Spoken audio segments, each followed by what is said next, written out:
Good morning. Welcome to Minerals, Rocks, and Fossil Talks on this very stormy morning. It's very rainy here today. Good thing. Sorry, my sister's feeding the cat. It's very distracting. Okay, this is Monday Musings with your fossil teacher, Jen. And we're gonna continue our talk from last Monday, about the different ties to other dinosaurs in the world that dinosaurs in the Cedar Mountain Formation have. And we're going to look at the Asian ties today. So at the beginning of the early Cretaceous, our continents were still fairly close together. Europe and North America were very close. But as the Cretaceous moved on, our continents were spreading apart, and North America was getting closer to Asia. So things start to change, and the ties begin to change. Now, there are ties between all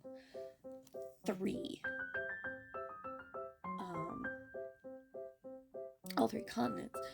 So we can see iguanodontids and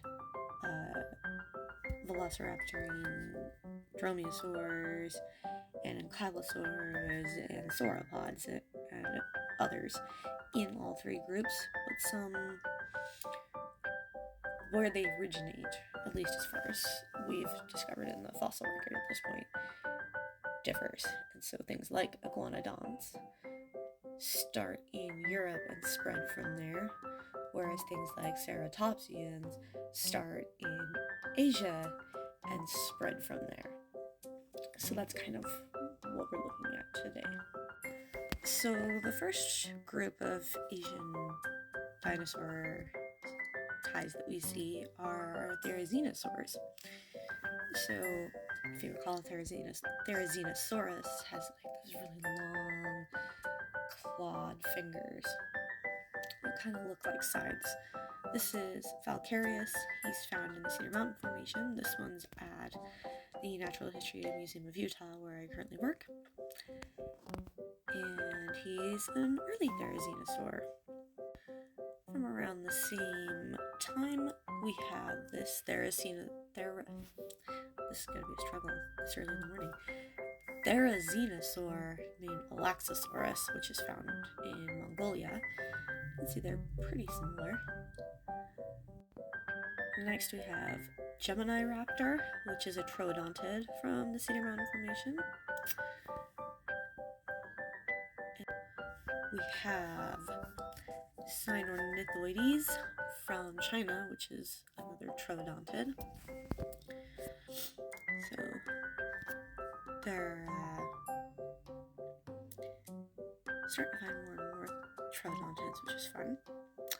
My advisor for my bachelor's degree studied troodontids, and it's like his thing, and you get him talking about him, and it's just like gone. We also start to see our early beginnings of hadrosaurs. This is a hadrosauriform Eolambia found in our Cedar Mountain Formation. And this is Gintosaurus from China. So we've got our hadrosaurs starting to develop on both continents, which is fun. Now, this next one, I apologize for anybody who actually speaks Chinese and can tell me how to actually pronounce this. That'd be great. I think it's Jingtianosaurus. This is an oviraptorid. It's an early oviraptorid from China. We have found one in the Cedar Mountain Formation, but it's still new enough that it's not described yet, or maybe it's in the process. I'm not entirely sure. It's just new. We know it exists. We don't know much more than that. So that's fun. Got our oviraptorids coming in here. And then, of course, no Cretaceous rocks would be complete without a ceratopsian in there. So we have some Neoceratopsians. This is Archaeoceratops from China. And again, we have one in the Cedar Mountain Formation, but it is brand new and it has not been described yet.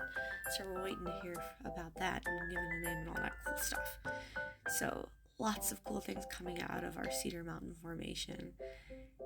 And we're seeing, a funnel shift, which is cool.